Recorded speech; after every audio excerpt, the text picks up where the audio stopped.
don't have as many people today as we would like, but let's go ahead and get this meeting started. I would like to introduce our first evaluator. Oh, Toastmaster. Which will be me. You're Toastmaster. I'm Toastmaster.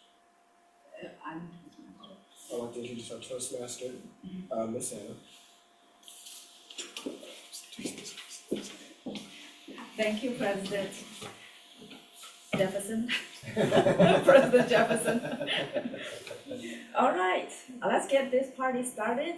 As your meeting host, I would like to introduce the first speaker, the first evaluator, which is Mr. President Jefferson, coming back and introduce Speaker Imara's speaking project. I'm doing more. You're doing more, Yeah. that's crossed. That's okay. That will be Mr. Jason Pendergrass to introduce her speech project objectives. What makes a great teacher? This will be a really good and exciting speech. I'm looking forward to hearing it. Her project is organizing her speech. I'll be evaluating her opening, her body, and her conclusion. The opening needs to have a powerful message, or a message that captures our attention. The body will have supportive information and it wraps it all up. I'm also looking at how you transition between sections, looking for proper transition points. Also, of course, we're looking for word of the day, cryptic. And with that, I'd like to introduce Amar, the first speaker. Oh, before we do that, sorry. Oh, yeah. Yeah, I'm supposed to introduce Diana as the grammarian first. So, grammarian. Miss Diana, can you tell us the roles and responsibilities as the grammarian?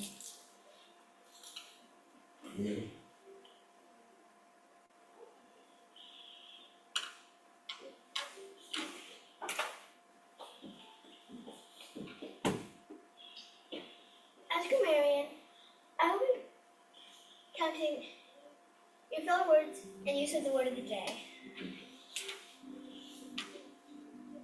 Cryptic. The definition is something described as cryptic has or seems to have a hidden meaning or is difficult to understand. The singer posted a cryptic message on her social media account, and fans raced to despair her. Thank you. Thank you, Diana. All right, my husband always say I'm cryptic. What I say is quite cryptic to him. I hope as a speaker, we will not be cryptic in any of our speeches. Our timer is Horace, and he's online. Horace, can you tell us the roles and responsibility as a timer? Sure thing. Good afternoon, Gavel. As a timer, I am responsible for keeping track of time. For prepared speeches that are 5 to 7 minutes, at the 5-minute mark, my background will turn green. At the 6-minute mark, my background will turn yellow, and at the 7-minute mark, my background will turn red. What those time does, or what those different colors does, it lets you know time-wise how far or how long you've been talking. Once we get to the red, the speaker should be about wrapping up their speech. If, however, they do not wrap it up, that's okay too, because I will still keep track of time. Now, when we get to the table topics are typically from 1, or at least the responses are 1 to 2 minutes.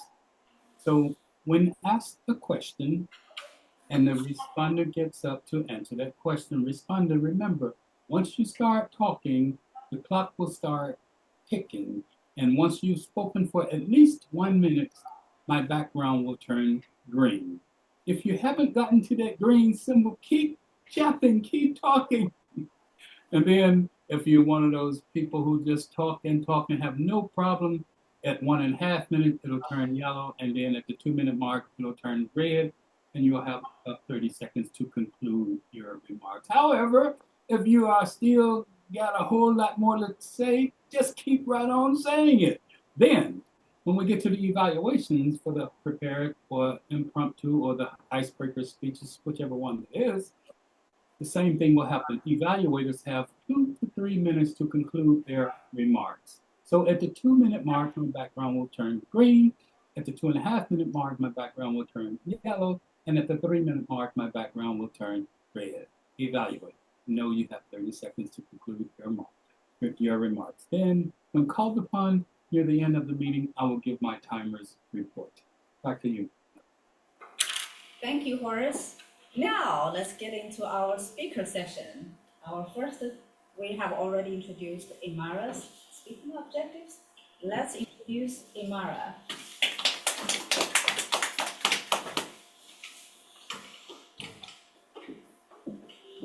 Okay, so my speech is going to be on what makes a good disclaimer. This is in my opinion, and this is from personal experience. So, for one, we're going to be going with the English teacher. English teachers, considering there are multiple teachers that teach multiple subjects to students, I feel like English is a teacher that does struggle for me because they vary, and an English teacher can make or break your school year. You know?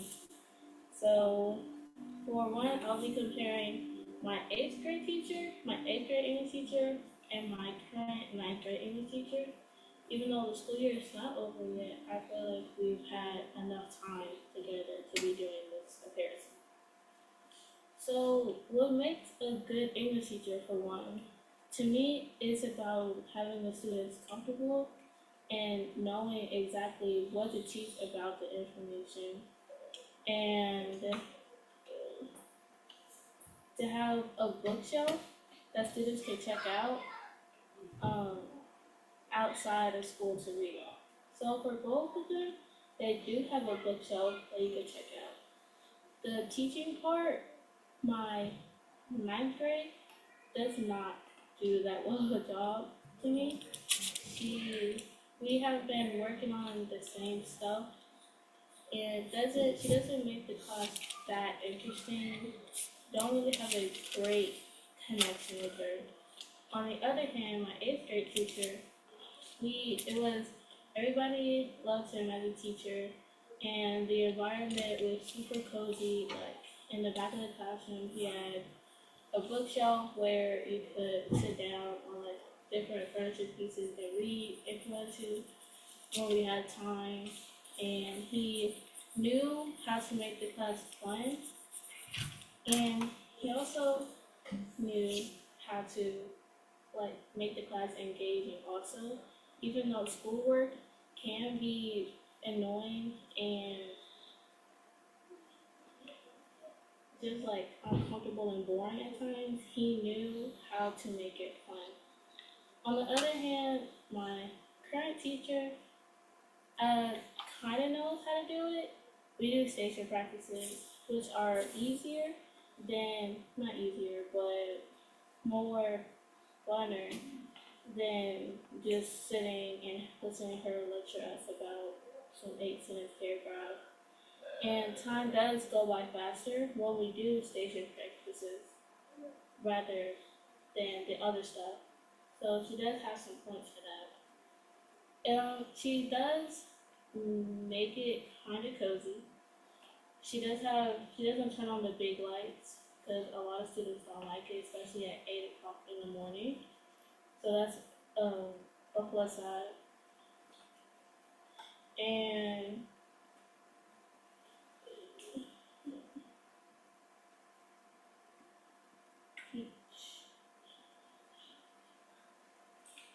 so when she teaches us, it's more of not really wanting to have the students engage. She more talks to you, and you just write down information as we have guided notes. I feel like as a teacher, you will want the students to engage with you so you can know if they're retaining the information or not. And that is what our 8th grade English teacher did. You also have to have prizes, as the students do like to eat and they do like snacks. So last year teacher had candy. If you answer questions, he would pass out candy. And he had fun assignments to do to make it more fun to learn, as school is boring.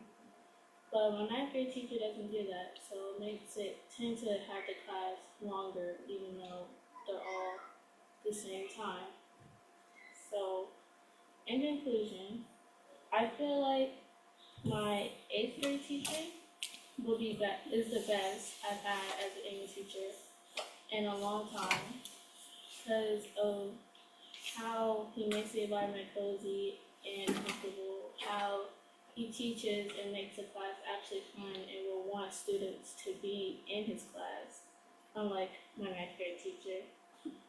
And how he just, like, how everyone just loves him. And at the end of the school year, everybody just, like, he's a fun teacher also. So, thank you.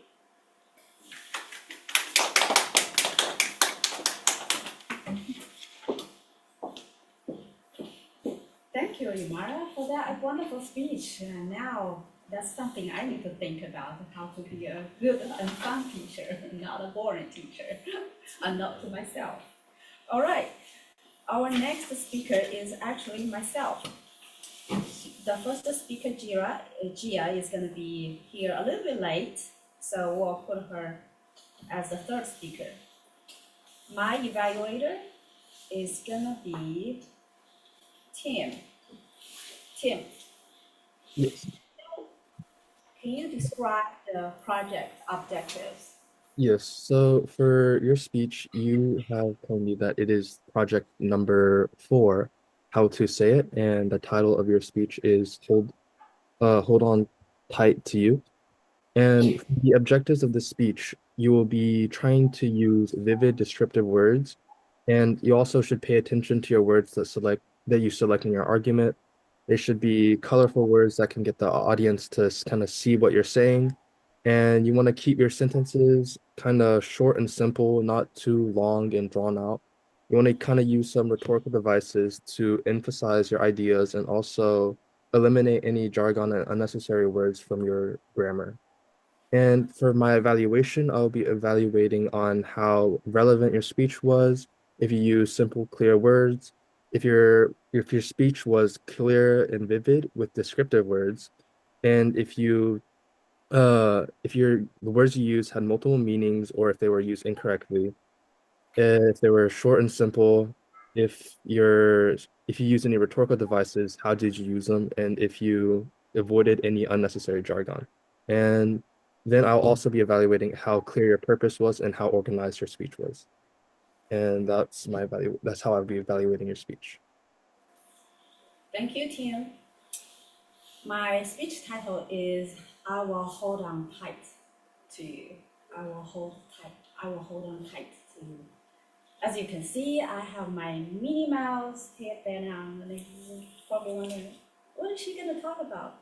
Well, I will talk about my Disney cruise vacation. Why Disney cruise vacation? Because my 6-year-old daughter, she has bugged me for a year to go to a Disney cruise. It is quite expensive, and I'm not sure it's gonna be interesting to my older kids. For those who don't know, I have 2 older boys. They're 20 years old and 18 years old. They're in college. So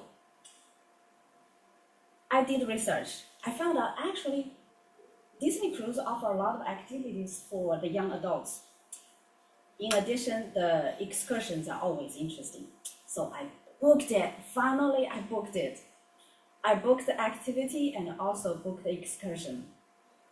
What day is gonna be the cruise? It's gonna be the second day after the New Year Day, January the 2nd through January the 6th. 4 nights, 5 days. Because this is the time everybody don't have a school, so we can have a good family time together. We're so excited. We got ready. I bought this headband for me and my daughter. And here we go. We hopped on the flight. We arrived on Galveston port. Everything is great. When we arrived at the port, everybody welcomed us warmly. We entered the lobby of the ship and everybody cheered, welcome, she family. And then we go, yay! We came to our room. Everything is beautiful. But the boys, of course, they are not with us anytime. That's okay because they are grown up. They know what they want to do. That's fine.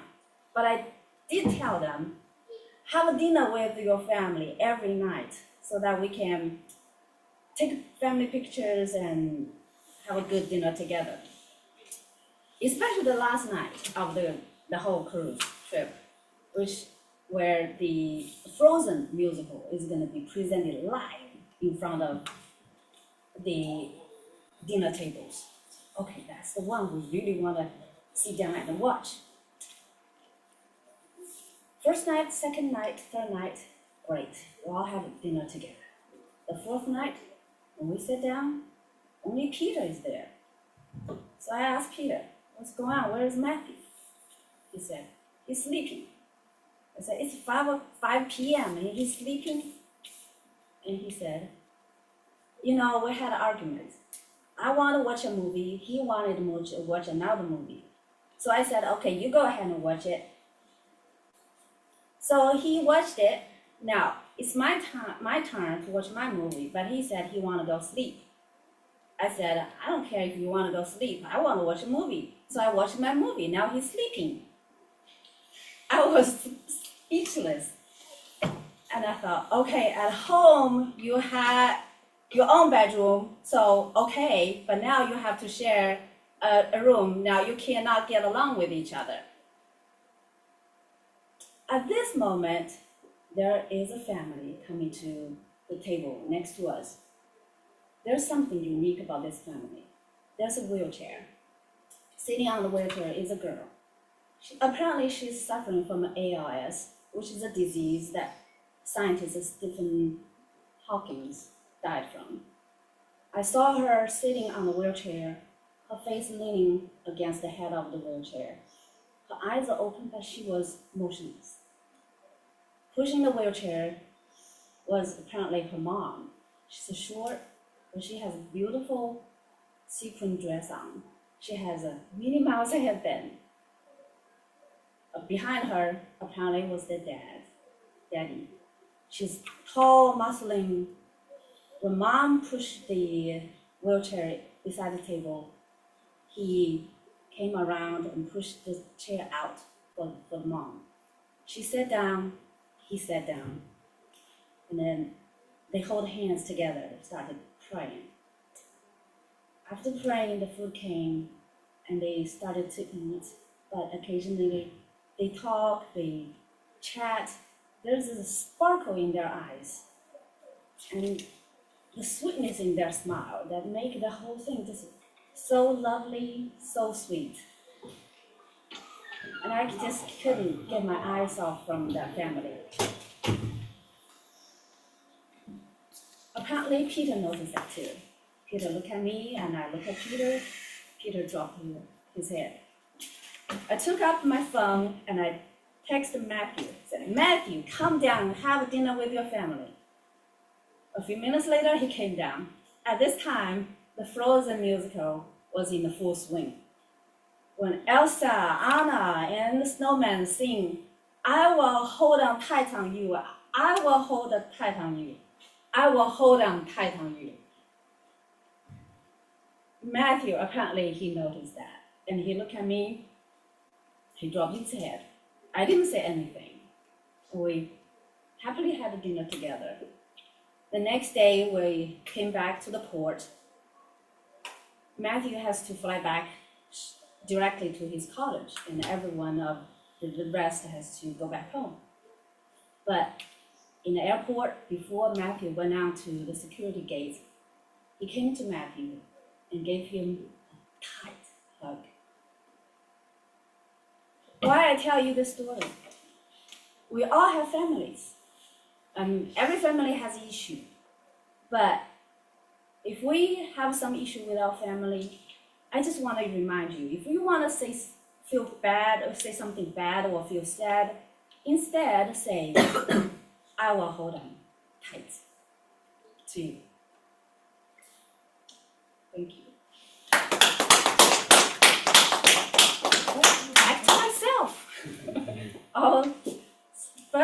speaker, Gia, is here. And the Gia evaluator is Isaac. What's your speech? About myself. Oh, the icebreaker. So you want to come introduce it?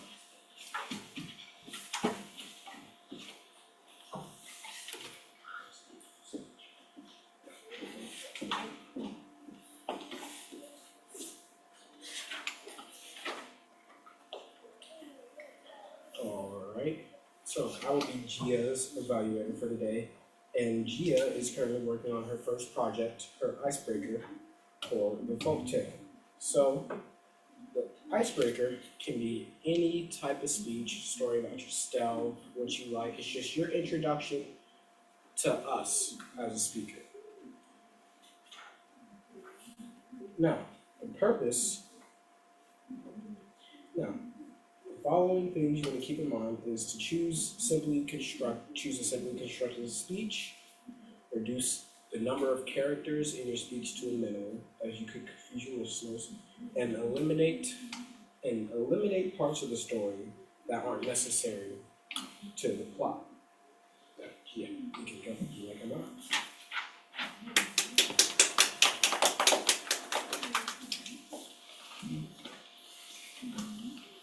My name is Gia Sri Loganathan, and I was born in Southern Asia. After a little while, I was moved to America at a young age, so I was able to learn English very quickly. The first place I moved to was Phoenix, Arizona, where I entered child care school. Then I moved to Memphis, Tennessee. In Memphis, Tennessee, I went to school pre-K, and then I had to move again to Salt Lake City in Utah. There, I went to first grade, kindergarten, and first grade. In first grade, I had a scary experience of getting lost. I was a car rider, but I wanted to go walk home, and I walked with the other people, and I just decided to follow them. And when I did follow them, I ended up getting lost, and then I just kept walking until I found a mailman.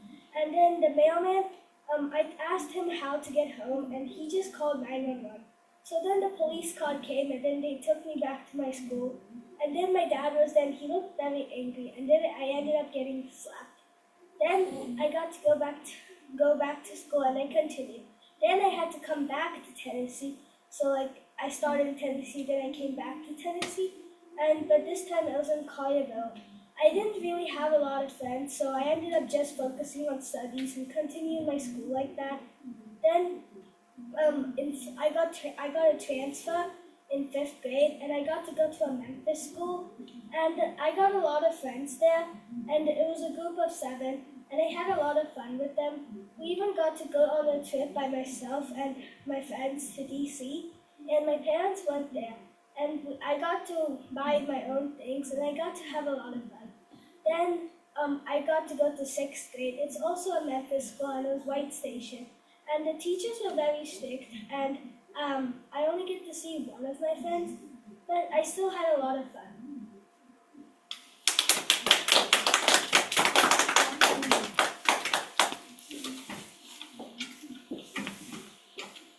Great, Gia, for that wonderful icebreaker speech. Yes, excellent job.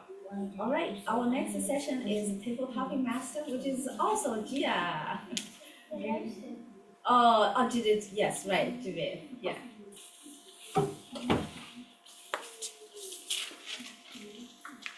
I'm so proud of you, our very own youngest table topic master. All right, the floor is yours. My name is Gavel. I'm the tabletop master today. The purpose of tabletop master is for people to upgrade their public speaking skills. Now I'm calling the first person. If you could invent a device, what would it be named and what would it do? What's your name? Mine? Jason. Mr. Jason. Oh, thank you, sir.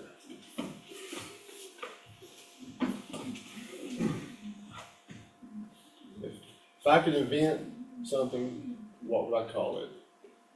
I guess I would call it the what? And what would it Okay, I would invent the kryptonator. That way, when my wife, and it sounds like Miss Anna's talking encrypted code, we can decipher. It's kind of like Google Translate, only more amazing. So that's what I would invent, because sometimes my lovely wife will give me directions. I think I understand. I'll have full intention to execute perfectly. But sometimes I come up short. Luckily, she's forgiving, and I get a chance to redeem myself in the future.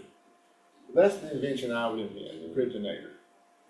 Outside of that, what else would I invent? I don't know, all the good ideas are already taken. I'm always a day late. I did invent something one time. I will talk about that. I had a piece of workout equipment. All it was a PVC pipe and a board, and I would use it for balance drills, exercising, work on my balance for karate. And me and my friends would use it, and sometimes they would fall, sometimes I would fall, but it was a lot of fun and good practice. It really helped us with our balance. And then it stayed in my garage for years because it was rustic looking. It did not look very nice. It just worked. A few years later, I was in Dick's Sporting Goods, and lo and behold, you can buy one of those for about $140. It looked better than mine, but the function's still the same. So that's why I'm a day late, a dollar short. Thank you. If you were reconnected as an animal, what would you?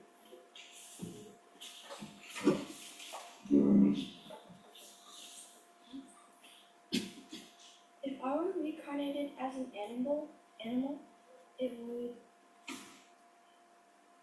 would be a Memphis, and it'd probably be a dragon.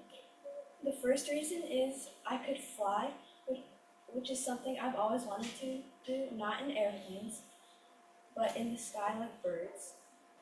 And I would make myself have powers, and I could teleport to random places and scare people, and they could never catch it on camera. The second reason is because dragons are mythical, but if I were one, I could capture a picture in my human form, and then I could capture a picture of me in my dragon form, and then post it online, and I could become really popular. And the third reason, I could probably sell some of my scales and get a lot of money.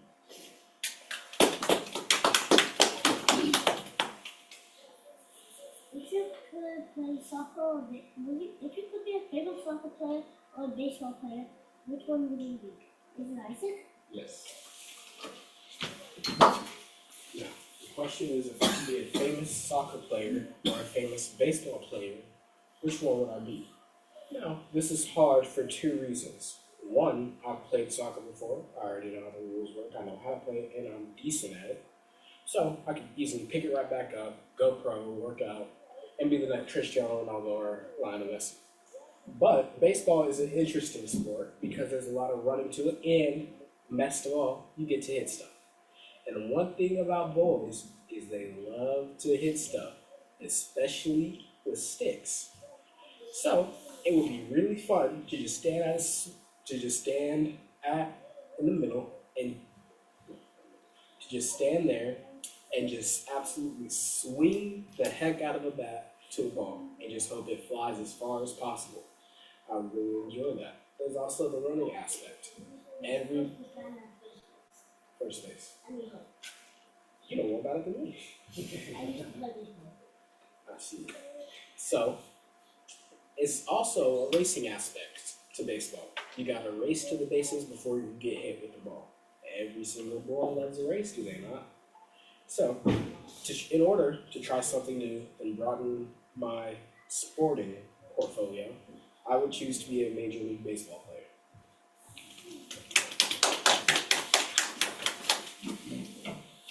If you could visit any planet, what would it be? Okay.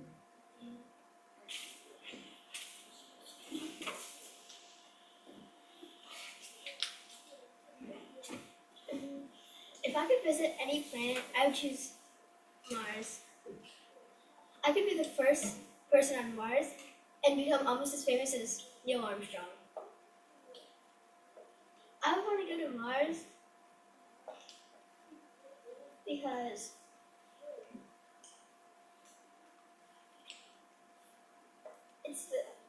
it's one of the closest planets from Earth, and it wouldn't be that far to go to. Probably a year or two to get there and come back.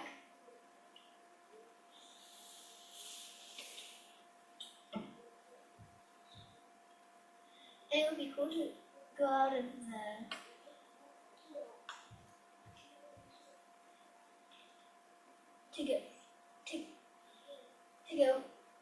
to ride in a rocket.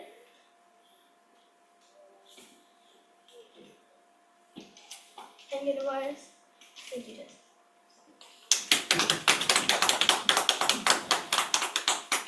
If you could skip any grade, what would you like?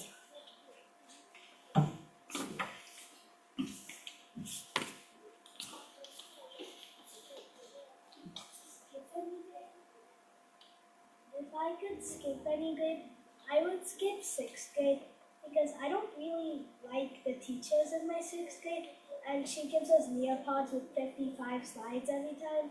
So I don't really like to do that, and I thought if I could just skip, I could just get to the next grade already and then forget that teacher ever existed. So then that's the reason I would want to skip 6th grade. Do you want to see Michael Jackson or Yes. Thank you, David, for that question. If I can have a chance to see Michael Jackson or Elvis Presley, who I want to go see, is that right? Okay, I want to go see Elvis Presley. The reason being is I love Elvis Presley's songs. Yes, not very fan of the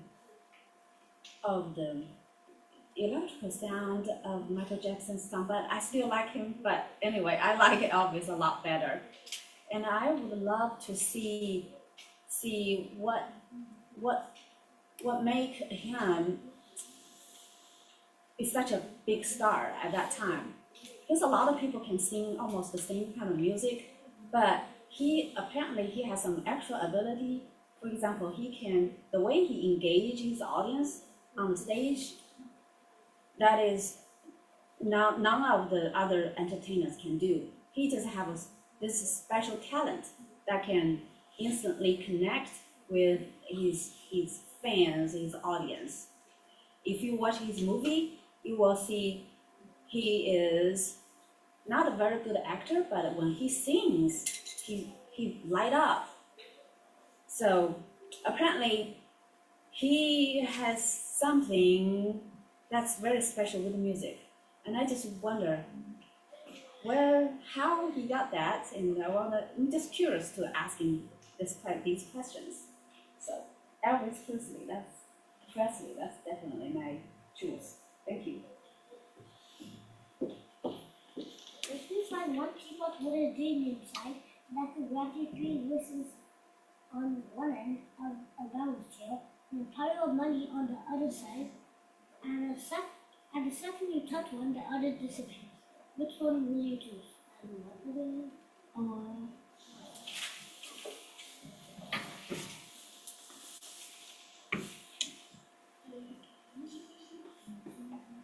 If you find a teapot with a genie inside, that could grant you 3 wishes on one end of a balance scale and a pile of money on the other side, and the second you touch one, the other disappears. Which one will you choose? I think I choose the pile of money. I think I choose the pile of money because you can do a lot with the money, and considering how expensive things are these days now, you could. It depends how much money it was, but you can't buy a lot of stuff. But you could probably buy a lot of stuff that you don't need, and you could maybe get a vacation if you like to travel.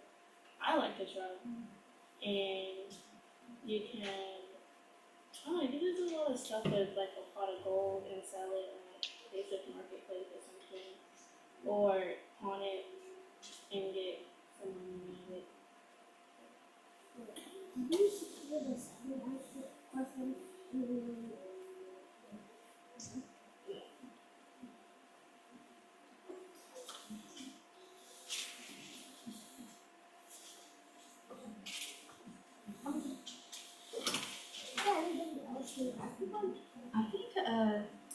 yeah.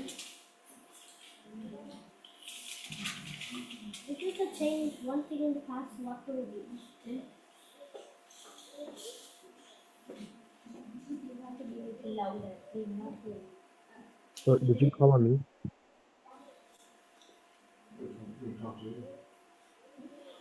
If you could change one thing in the past, what would it be? Was this question for me? Yes. Okay. So if I could change one thing in the past, what would it be? This is something I've thought quite a lot about, and I have one answer. If I could change one thing in the past, I'd go back to when Bitcoin first started and buy a bunch of it. Maybe like 10,000.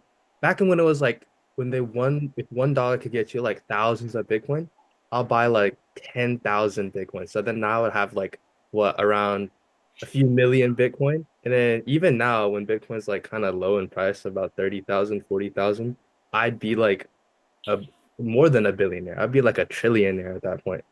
And then I would not have to worry about anything else. And if I were to sell it all on that one day where Bitcoin got up to like 60,000, I'd be even richer. So if I changed that, I bought a bunch of Bitcoin, I could buy myself, me and my family, like new houses, new cars, new everything. And then I wouldn't have to work in the future. I don't really have to worry that much about school. I could just go to school to like socialize and just not have to worry about a job because then I'd be like the richest person on earth. And yeah, that's something I'd change in the past if I could. Thank you.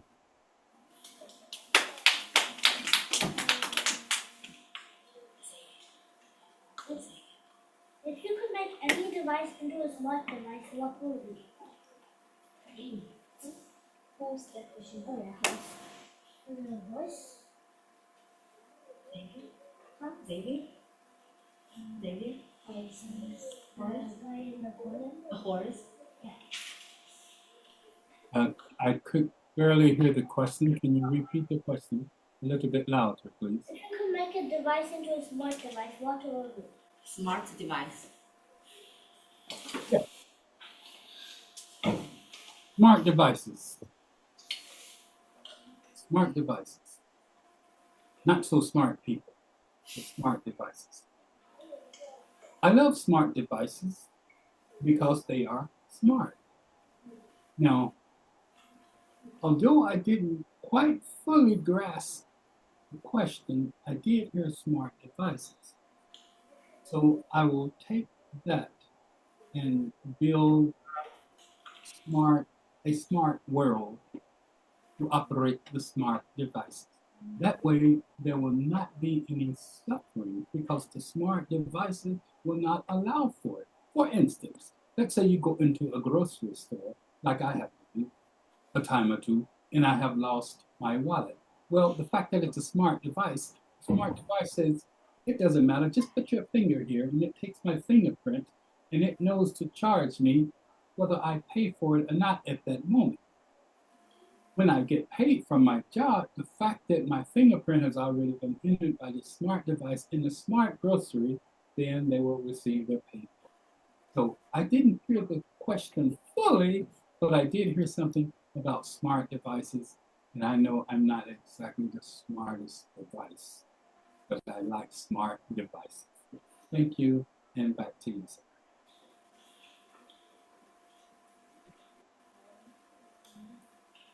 If you had the power to control the future, what would you do? Was it amazing?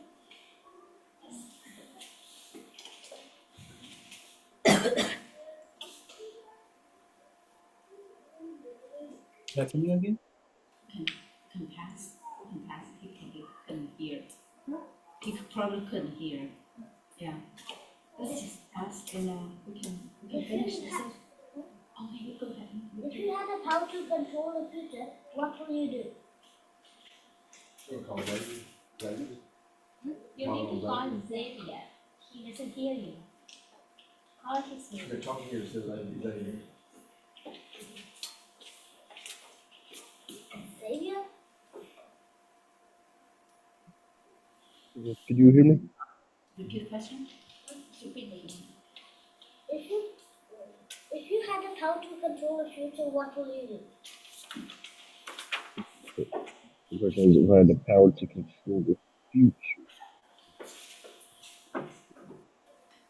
If I had the power to control the future, I would try to stop any wars that might arise, especially world wars, because obviously people do not like war. It creates a lot of harm, not only to the environment, to cities, nations, even. War is just bad overall. Since some countries, I'd say more Middle Eastern, West Bankish areas right now are also fighting. I would also try and change the future to where they can come to a ceasefire, or like Ukraine and Russia right now. Like Trump just had a speech or talk with the president of Ukraine to try and get him to sign the ceasefire. So to change the future, any future wars that might arise or conflicts between nations, I would try and stop those before they happen, or if one's going on currently, and in the future, I would try and get them to sign a ceasefire so they can stop. Thank you for the question.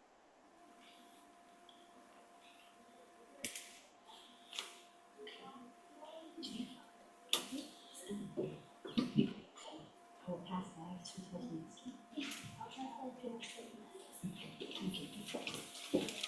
Thank you, Judith, for that wonderful table topic session. I'm very proud of you. Yeah, excellent job. Now, we will move on to our evaluation session. General evaluator is Mr. Jason. The general evaluation. You do the call the evaluator 1, 2, 3. Okay. Yeah. Okay, hold on one second. Okay.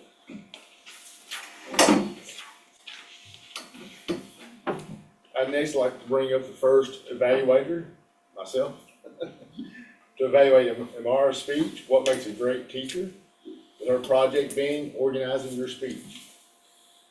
This was an excellent speech in regards to content. It was very exciting. I learned what you found important in a teacher.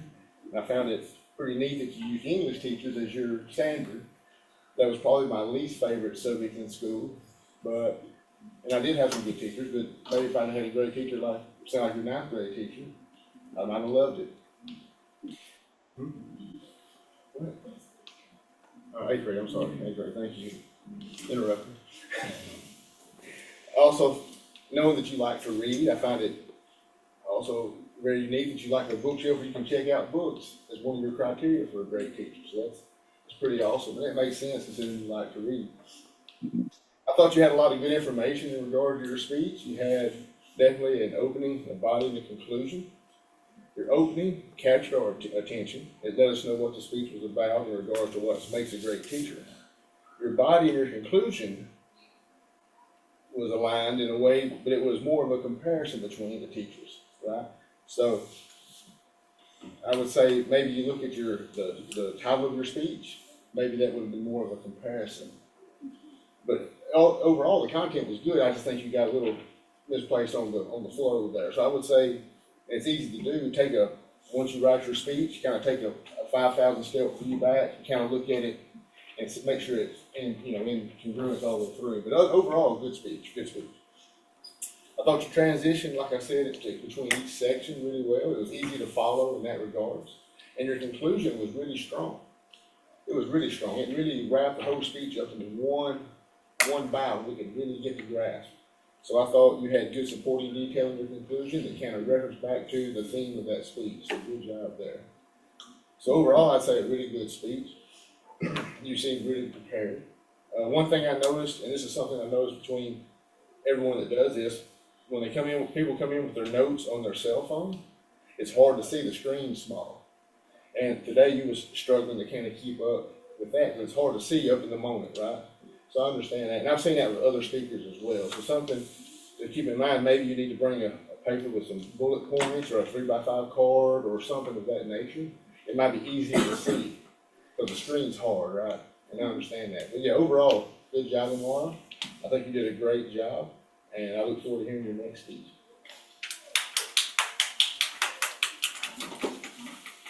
Oh, you're calling next one. So who's the next evaluator? Tim? I'd like to call up Tim. How long has he been a Toastmaster? He's been Toastmaster for several years now and a great contributor to the organization. Evaluating Toastmaster Anna's speech. Toastmaster Anna's speech. Thank you for the introduction. So I will be evaluating Miss Anna's speech on Hold On Tight to You. And I would like to say this was a very great speech. I like how you formatted it like a sort of story. You kind of gave us, it was kind of in a chronological order. You talked about your Disney cruise, and then you talked about the events on the cruise, and then at the end, you led it all back together to sort of a lesson about how we should hold each other tight. And going into more detail, you at the beginning you held out a prop, the Mickey Mouse ears, which was very nice. It engaged the audience and it kind of brought up the topic of what you were talking about, the Disney cruise. And you had a lot of good word choices. I heard one was like bugged, and instead of you said bugged instead of something like oh annoyed or something like that. It was kind of creative and for good diction. And then also at the beginning, you started off with a rhetorical question, which was great. Kind of led the audience to start thinking more about your topic and being more focused into your topic. You had a lot of vivid descriptions in there, kind of in the storytelling. You kind of told us about the cruise, how everything was beautiful, how people were shouting, welcoming you onto the cruise, and all that, and talking about the family, and then the Elsa show or the Frozen show musical. It was really great. It allowed the audience to be able to kind of follow along in the story, kind of like see it more clearly. You showed a lot of emotion in your speech. It was not just like monotone. You had varied emotion, varied tone, which was really great. And then speaking of the Frozen musical at the end, you were able to tie that with the family back into getting Matthew to come down to eat and solving that with like how families sometimes have problems, and then what we need to know best is to that we should hold on to each other tight. And I guess that's like a really good lesson for everybody to learn.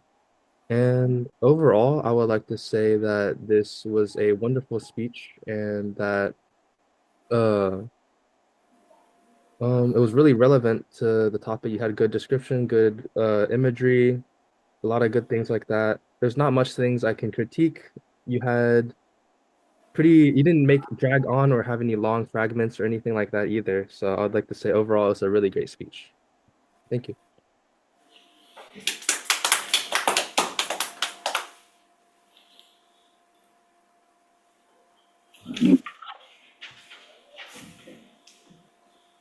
Thank you, Tim.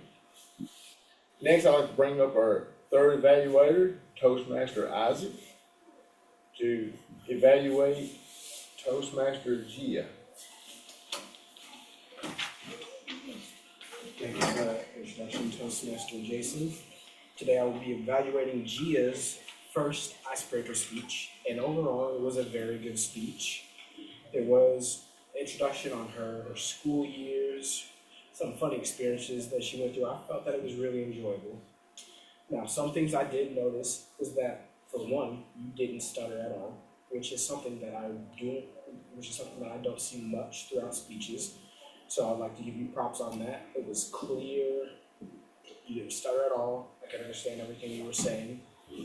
Now, I do feel as if you're moving a bit fast, speaking too fast, moving through the story too fast. It was a very short speech. I felt like they could have added some more interesting points to make the speech longer. And I feel like some people might not have heard or understood everything you said because of how fast you were speaking. Something else I noticed was that you're using a lot of filler words such as and I do feel as if there's a lot better words to use or be moving on to or in addition to. I would also like to say that overall the speech was enjoyable. You got funny aspects. You running, you trying to get home, walking home, getting lost, and then getting snapped. I feel like that was a funny addition to the story. And overall, I'd love to hear the speeches you have next. There's a lot that you did well. There's a lot that you could work on. But overall, it was a great aspect of speech, and I would love to hear more of it. Thank you.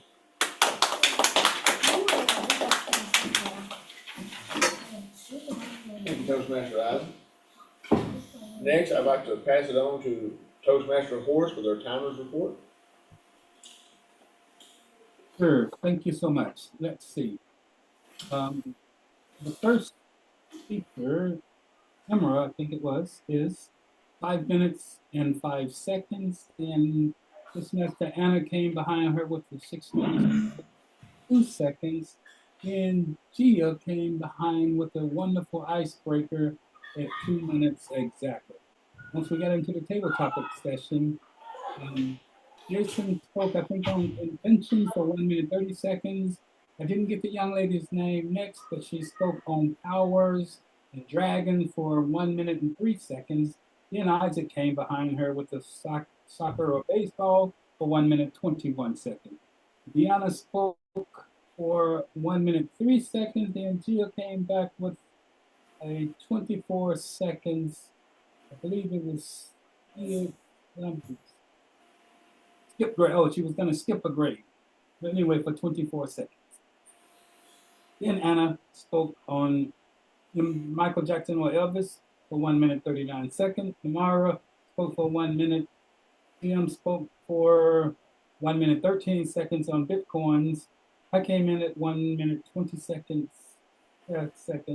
Maybe spoke for 1 minute 19 seconds. Then the 3 evaluations. The first evaluation, Jason spoke for 2 minutes 35 seconds. Tim spoke for 2 minutes 22 seconds. And Isaac spoke for 1 minute 38 seconds. Back to you, Mr. General Evaluator. Thank you, Toastmaster Horace. Next, I'd like to bring up the grammarian, who's also my favorite Toastmaster. You don't know it's Toastmaster Deanna.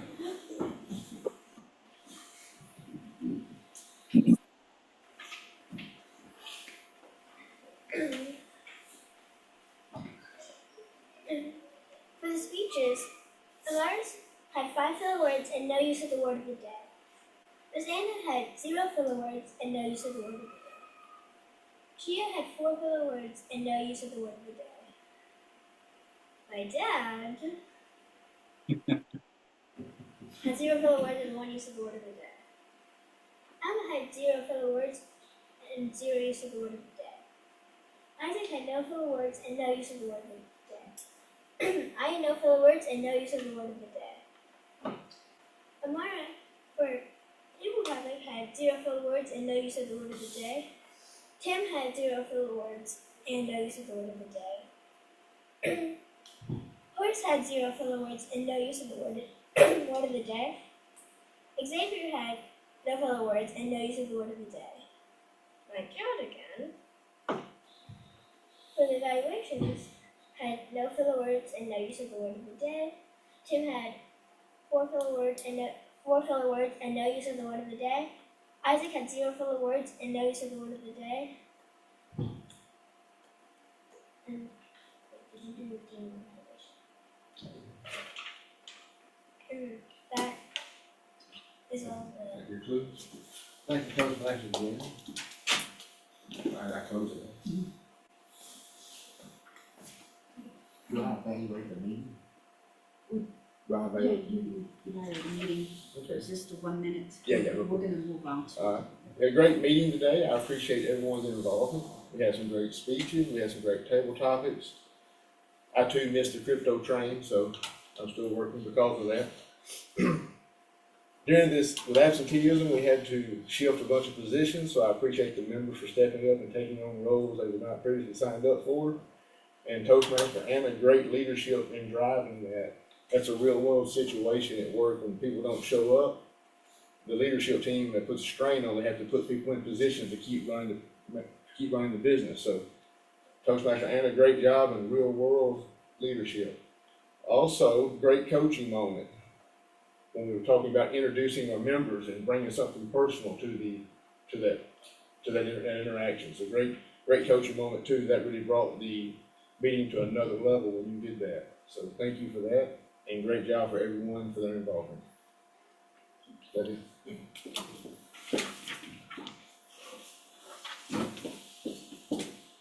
Thank you, Jason, for that evaluation. Now we're gonna quickly move to our sign-up sheet.